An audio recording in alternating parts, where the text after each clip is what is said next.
What is to be humble? Artists are required to be humble, which means that within yourself, you are able to assess the real value and equilibrium of your persona.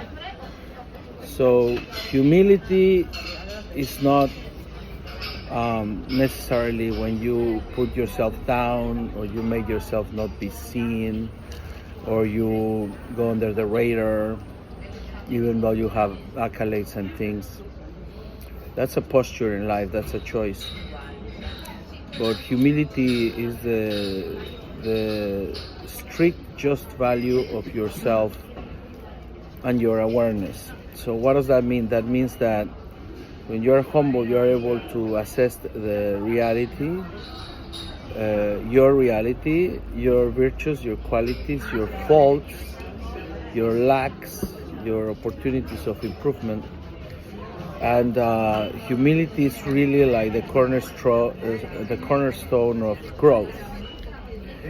So in order to be humble, you have to make an assessment constantly of your growth, meaning you will be able to identify the things that are not quite fully developed, the things that are primitive or the seeds that need to be planted for you to flourish. Now, what happens when you flourish and when you nurture your seeds of your virtues is that unequivocally you spread that fruit, that joy, that wealth to the people that surround you. So you become a giving person because you have something to give and people are drawn to you. Now the spirit in which you give, because you work so hard on the labor of the harvest, and is fundamental in that because you labor, you know the hardships, you know the value of what it is to feel down, to feel not included, to question what is that I'm doing wrong, that I'm not being included for, how am I antagonizing people, or how am I being not treated fairly in certain circumstances. And you don't see that as a threat, but you see it as a way of finding paths of growth. When you water your plants with the bitter experiences of life that hurt you deeply, you are able to heal the wounds, and the tree that you will develop subsequently is a tree that will be strong in that it knows how to drink from that misfortune, pain, disadvantage, and you turn the disadvantage into an advantage because you become a tree that can give shade, a tree that can give apples, can feed people, a tree that is available for children to climb. So not always the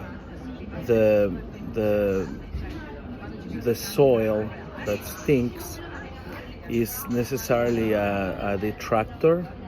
It is the people that claim that they are self-made through this soil and don't acknowledge the miracle of life that happened within them, the things that they don't control. Like we can put a seed, we can put flour and water, and we know a flower will come out, but that doesn't mean that the flower came out because you put the seed. You have absolutely no control into that seed opening and becoming a stem, and then becoming a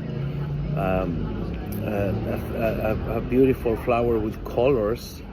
Like you can foresee the process, but you have absolutely nothing to do with the reality of the gift of life. So it comes down to understanding that you have this gift of life that that is full of opportunities, and that all the resources will help you assess the measurement of where you are in the process. So if you understand your process and the timeline, you're able to be humble, because you don't pretend to be the tree with the fruits when you have potential to be the tree. You don't claim that you are what you are not, and you always know that you came from the dust.